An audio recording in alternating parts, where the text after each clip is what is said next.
December 14th, 1944.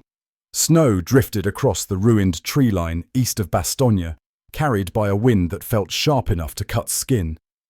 Private Lewis Carrington crouched behind a fallen pine trunk, his breath rising in thin, white bursts as he checked the makeshift contraption strapped across his back for the 100th time. It wasn't standard issue. It wasn't even military equipment. It was a bow, sort of. A hulking, ugly, oversized bow made of scavenged Jeep suspension, aircraft steel cable, and two sawed-down rifle stocks for limbs. But it wasn't the bow part the men laughed at. It was the rockets. 3 small, handmade projectiles mounted in a row along a crude wooden firing rail, each with a black powder pack he'd baked inside empty ration tins. The idea had started as a joke, a way to keep himself sane during the long nights of shelling, but the joke had become real when boredom turned into obsession, and obsession into a weapon none of the men quite trusted. Carrington's death machine, Sergeant Hall called it, usually followed by a snort or a shake of the head. Yet here, in the frozen woods outside Bastogne, cut off from supply lines, surrounded by German patrols, and running dangerously low on ammunition, the death machine might be their only chance to move. Lewis shifted his weight, feeling the cold bite through the wool layers. 15 men from the 327th Glider Infantry were pinned in the woods after a German patrol swept through their planned route. They couldn't risk firing rifles, not with another German unit somewhere to the west.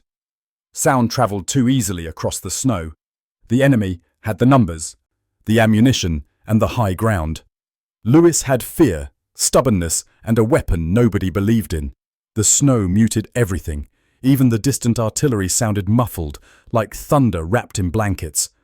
Corporal Hensley crawled toward him, face pale. "They're regrouping on the ridge," he whispered. 12 men at least, maybe more. Lewis swallowed hard. "Did they see us?" Hensley shook his head. "Not yet, but they will. We can't stay here." Lewis nodded, fingers trembling as he adjusted the angle of the firing rail. He hadn't intended to use the bow today. He had barely tested it in real conditions. But the decision wasn't his anymore. It was either this, or hope the Germans froze to death before they found them. He pulled the first rocket from its cloth wrap. It was ugly, tin-seamed, uneven, tied with wire and coated in soot. But it was meant to fly in a straight line for 30 yards before exploding in a bright, concussive burst. That was assuming everything went right. It almost never did. He had blown up an entire snowbank the last time he tested one. The men joked he might accidentally start the Battle of the Bulge all by himself. The memory made his stomach knot. Sergeant Hall approached, crouching low. "You sure about this?" Lewis didn't answer right away. The truth was, he wasn't. He had built the thing because he hated feeling helpless, because every time he heard another round of screaming shells or another cry from a wounded soldier, a quiet rage settled in his bones. If the army couldn't give him enough firepower, he would make his own. But now the joke had teeth, and the lives of his squad might depend on it. Hall watched him a long moment. "Look, Carrington, if this goes wrong—" Lewis cut him off softly. "It already went wrong, Sarge. We're trapped out here with barely 2 clips per man, Germans on both sides and freezing to death. Wrong already happened. I'm just trying to make something right again." Hall's jaw tightened. Then he gave a short nod. Lewis slid the rocket into position and locked it against the tension wire. He could feel the squad's eyes on him, even though they stayed hidden. Disbelief, fear, hope, maybe. The absurdity of it all hovered like a ghost among them. A homemade rocket bow in one of the worst winters Europe had ever seen. Lewis breathed in, letting the icy air burn down his throat. He listened for movement. There, crunching snow, slow, deliberate steps from beyond the ridge. German voices. 2. No, 3. Then more. He tightened his grip. "Get ready," he whispered. The Germans were moving closer, sweeping the area in extended formation, rifles angled down. Their breath fogged the air. Their helmets were rimmed with frost. Lewis waited until their outlines emerged through the trees. 10 men. Maybe 11. Too many for silent takedowns. Too many to engage without reinforcements. His pulse hammered. He drew the firing cord back, feeling the full tension of the spring steel limbs. The rocket's fuse stuck out awkwardly, a little too long. He struck the match on his sleeve, praying the wind wouldn't kill it, and brushed the flame against the fuse. A hiss, sparks. The fuse ignited. The rocket bow bucked against his hands like a living thing. A streak of fire shot into the grey air, arcing slightly left before levelling. The Germans froze, eyes widening. The rocket struck the lead man's ammunition pouch with a crack like a shattering glass jar. The explosion jolted the silent woods, sending snow and earth flying in a violent column. The Germans dove for cover, shouting. Hensley grabbed Lewis's shoulder. "Reload! Reload!" Lewis was already moving. His hands fumbled the second rocket, nerves fighting instinct. The Germans scrambled behind trees, disoriented. The element of surprise was everything, his only advantage. He lit the fuse and fired again. This one flew straighter, slicing through the cold air like a comet. It hit a tree beside two German soldiers, exploding in a burst of flame that swallowed branches and sent both men tumbling into the snow. Screams echoed. Hall whispered, "Holy hell, it's working." Lewis barely heard him. The third rocket was already in his hands. The fuse sputtered. Sparks danced dangerously close to his fingers. He winced, aimed, and released. The rocket spun slightly, wobbling mid-air. Lewis's heart dropped. But then it corrected, drifting back into line just long enough to punch into a cluster of dark coat shapes behind a birch. The explosion shattered the quiet for the third time. Shouts turned frantic. Snow geysered upward. German helmets rolled across the ground. The squad hunkered behind the tree line stared in disbelief as Lewis exhaled a shaky breath, lowering the now steaming bow frame. The woods fell strangely silent, the ringing in his ears the only sound. For a heartbeat, no one moved. Then Sergeant Hall clapped him on the back. "You crazy son of a—" He didn't finish the sentence. More voices echoed deeper in the forest. Another patrol responding to the blasts. Lewis shook his head. "We need to move now." The squad rose, weaving through the trees, stepping past the craters his rockets had carved. They could see bodies, some fallen, others groaning, but they didn't stop. They couldn't. They pushed deeper into the woods, each man glancing back at Lewis as if seeing him for the first time, not as the quiet, tinkering oddball who built weird contraptions, not as the punchline of campfire jokes, but as the man whose strange, homemade weapon had just saved their lives. The cold thickened, sinking into their bones as they trudged through deeper snowdrifts. Night pressed closer. The forest became a labyrinth of shadows and brittle branches. Lewis kept the bow strapped to his back, feeling its weight like a reminder of what he had done and what he might have to do again. Hall walked beside him. "You understand," he muttered quietly. "Command's not gonna believe this." Lewis gave a weak laugh. "Would you?" Hall snorted. "Not in a million years." They pressed on, moving toward the faint hope of regrouping with the main line. But as the night deepened, something felt wrong. The woods were too quiet. No artillery rumble, no distant engines. The snow seemed untouched except for their own tracks. Hensley paused, squinting at the ground. "Sarge, these tracks ahead, they're fresh." The squad tensed. Lewis felt dread coil in his stomach. Another patrol, or the same unit regrouping? The realization hit like icy water. They weren't out of danger, not even close. Far ahead, a faint glimmer of lantern light flickered between the trees. The Germans had set up a temporary position, maybe a listening post, maybe an ambush point. The squad crouched low. Hall leaned close to Lewis. "You got any more of those things?" Lewis shook his head.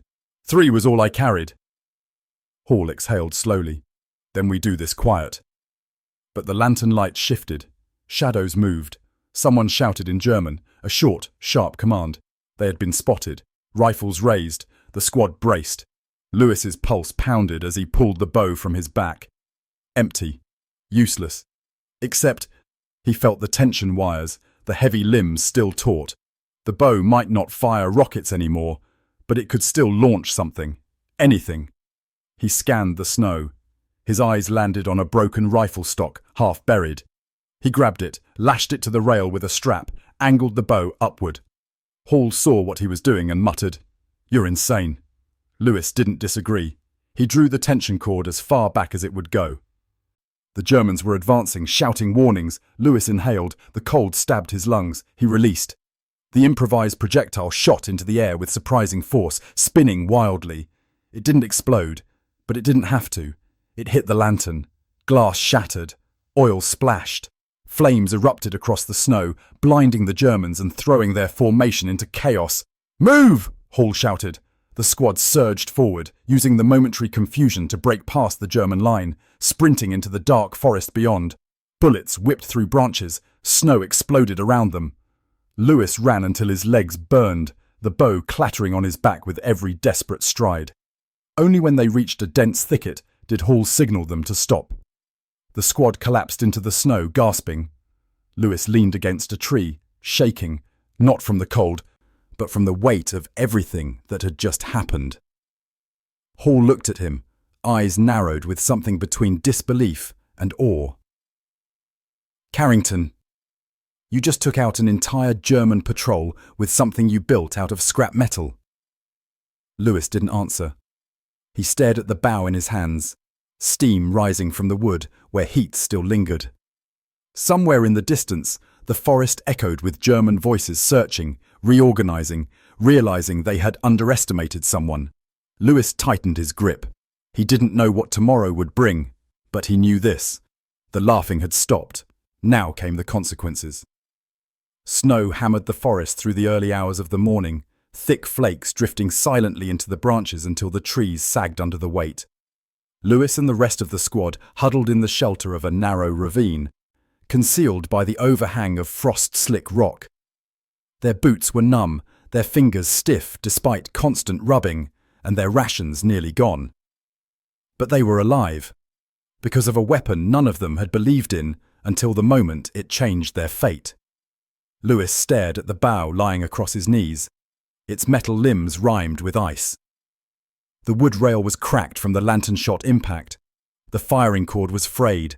It looked like something that should have failed, something that should never have been brought into a war.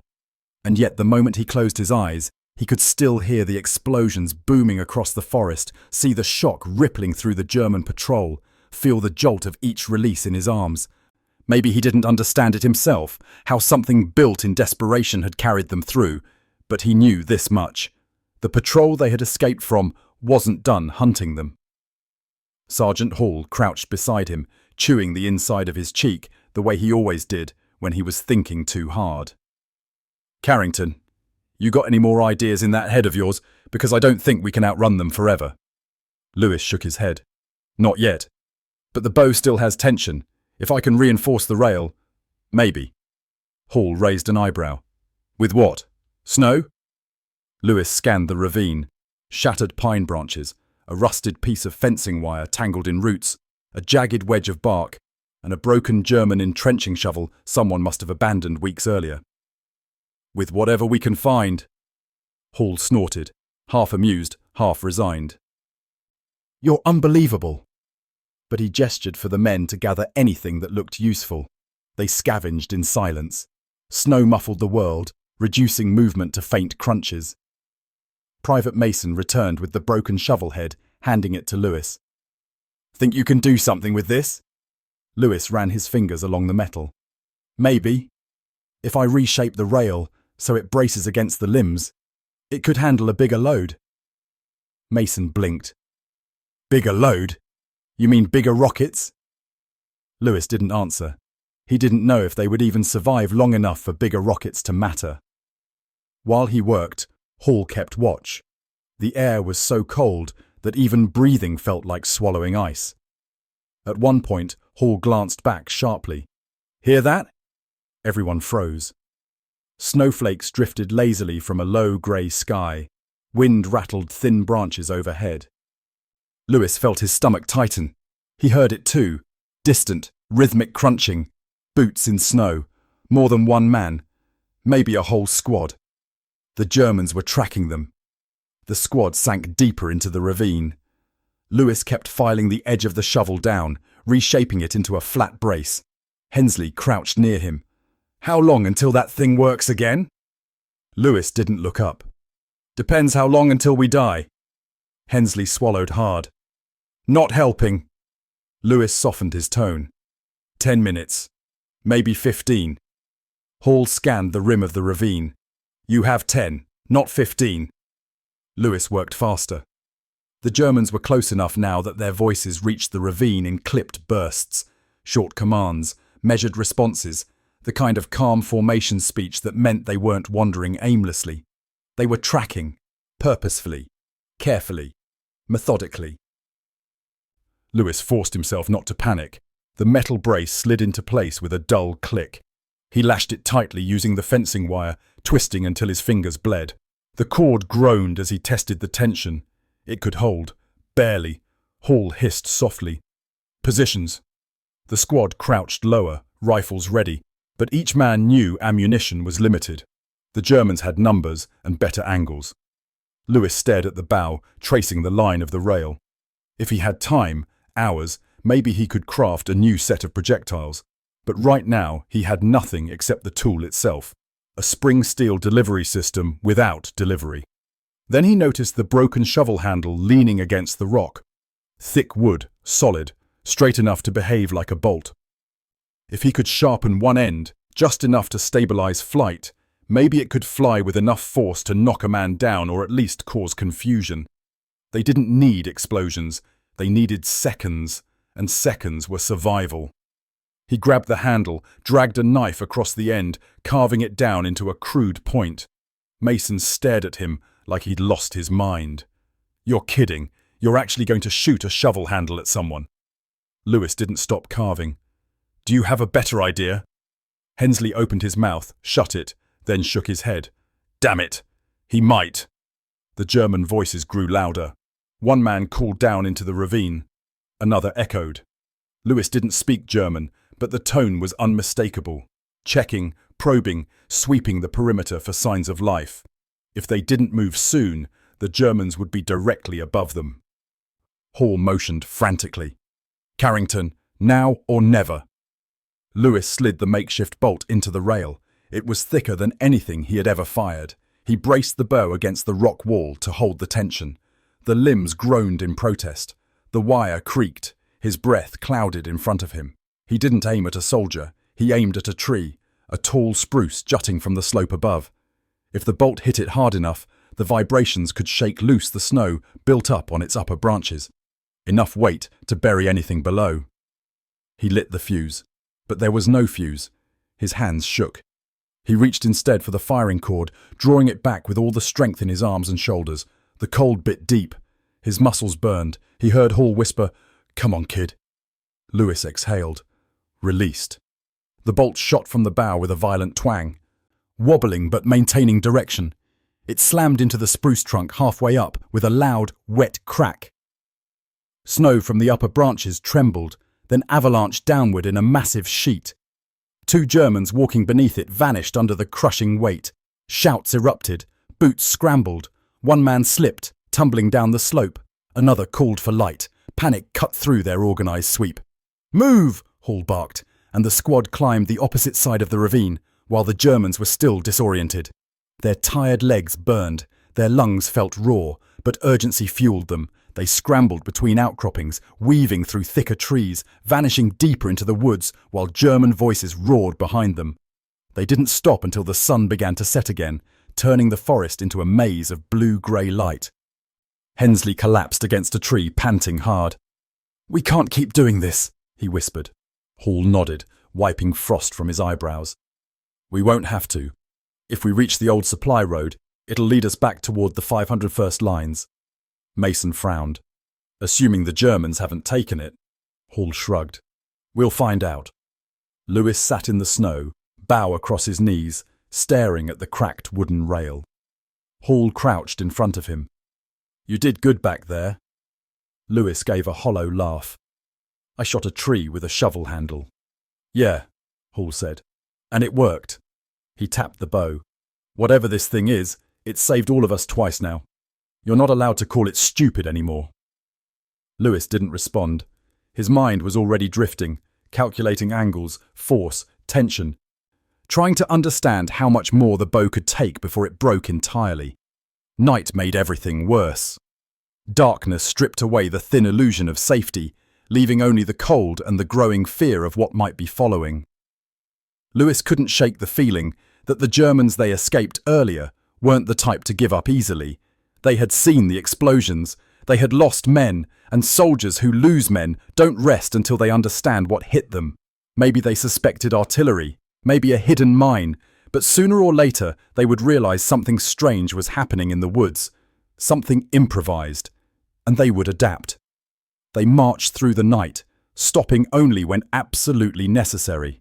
The snow thickened with each hour until tracks disappeared almost instantly behind them. Hall called halt when the squad reached a series of rocky ridges dotted with frozen shrubs. "We rest here for an hour," he said. "Then we push for the road." The men dropped their gear, exhausted beyond words. Lewis sat apart from the group, staring at the sky. No stars, just a swirling ceiling of grey. He closed his eyes. He wanted to sleep, but sleep felt dangerous.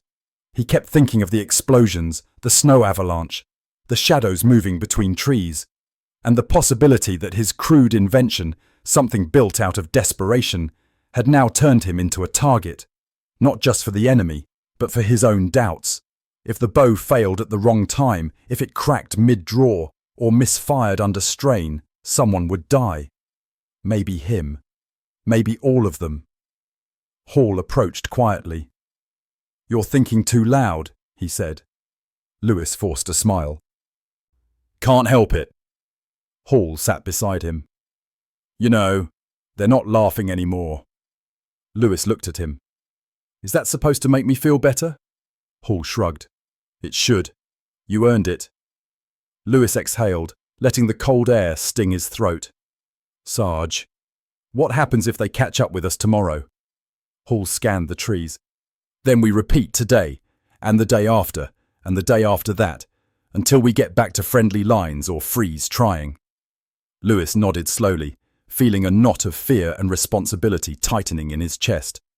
The bow lay beside him, its limbs dark, its cord frayed, its rail splintered. It wasn't built for a campaign like this, but neither was he. The night crept on in silence.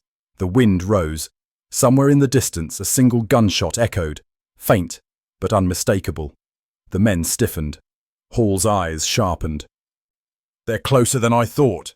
He stood, motioning to the others. "Get ready, we move in 10. Lewis gripped the bow once more, feeling the wood tremble slightly beneath his touch.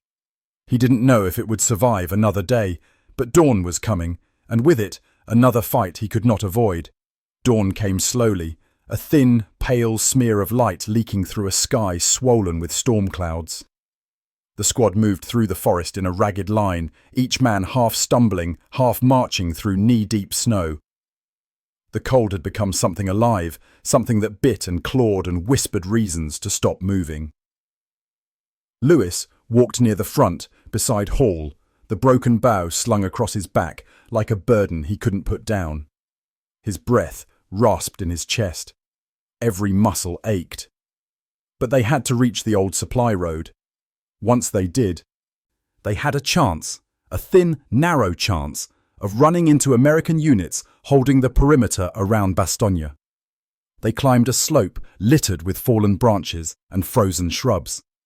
When they reached the top, the trees opened enough to glimpse the world beyond.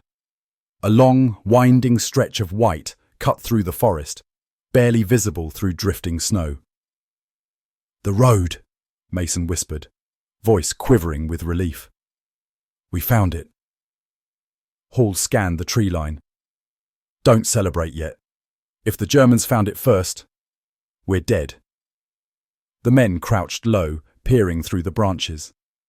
The road looked deserted, an untouched ribbon of powder, no boot prints, no vehicle tracks. Silence. Hall motioned with 2 fingers. They descended cautiously, moving in disciplined formation, rifles held tight despite cold, stiffened fingers.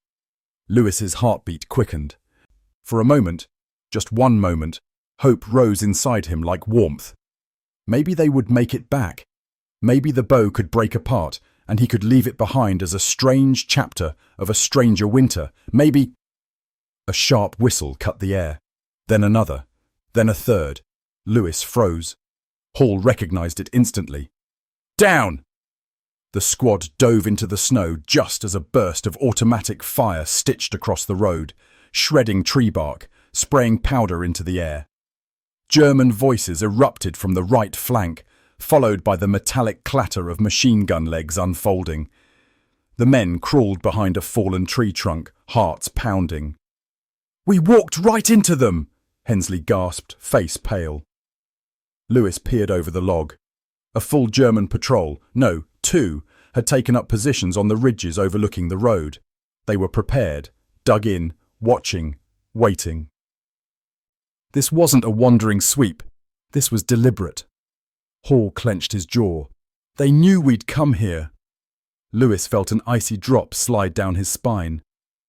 They weren't tracking us, he whispered. They were driving us. The realization settled over the squad like new snow. Every path they'd taken, every direction they'd fled, they were being funneled here, herded. The Germans didn't want them dead in the forest. They wanted them dead here. "They're closing in," Mason hissed. More boots thundered behind them. Another squad was pushing from the trees above. They were boxed in. Hall looked at Lewis. "Do you have anything? Anything at all left in that damn thing?" Lewis pulled the bow off his back. Cracked rail, splintered frame, frayed cord.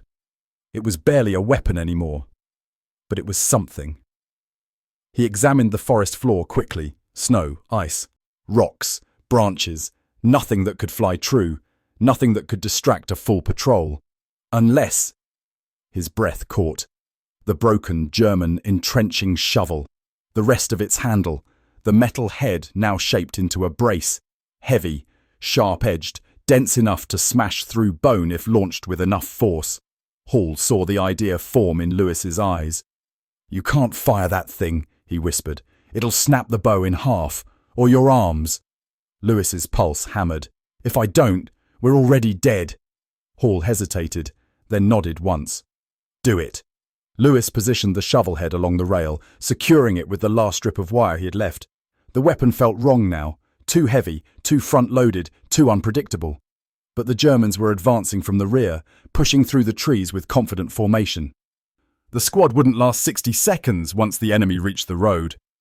He knelt behind the fallen trunk, bracing the bow between two twisted branches. The limbs creaked, metal groaning under the weight. He pulled the firing cord back slowly, painfully, feeling each fibre threaten to snap. Snow trembled loose from the limbs. His muscles screamed. His hands shook violently. Hensley watched with wide eyes. "Tell me you tested something like this." Lewis shook his head. "Never." Hall muttered.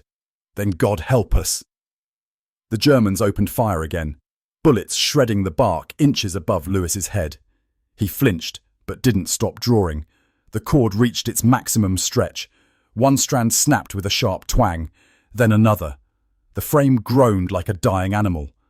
Lewis closed his eyes for a single breath. Then he released. The weapon exploded with force, more recoil than the bow had ever been built to handle. The limbs splintered, the cord ripped apart, the rail cracked in two, but the shovel head launched into the air like a slab of iron fury, spinning wildly, hissing through the frozen wind. It slammed into the German machine gun nest on the ridge with a sound like a metal hammer hitting stone. The gunner collapsed backward. The assistant gunner screamed as the heavy metal glanced off his helmet, sending him tumbling. The machine gun toppled over the ridge, skidding down the slope. Silence rippled through the German line, a stunned, frozen pause. Hall didn't waste it. "Move!" The squad surged across the road toward the gap created by the collapsing machine gun position. Germans shouted, scrambling, firing wildly as the Americans sprinted through the swirling chaos. Lewis ran slower than the rest, the destroyed bow still clutched in his hand like a broken limb. Bullets whipped past him. Snow exploded around his feet. Hensley grabbed his sleeve and yanked him forward. "Come on! Come on!"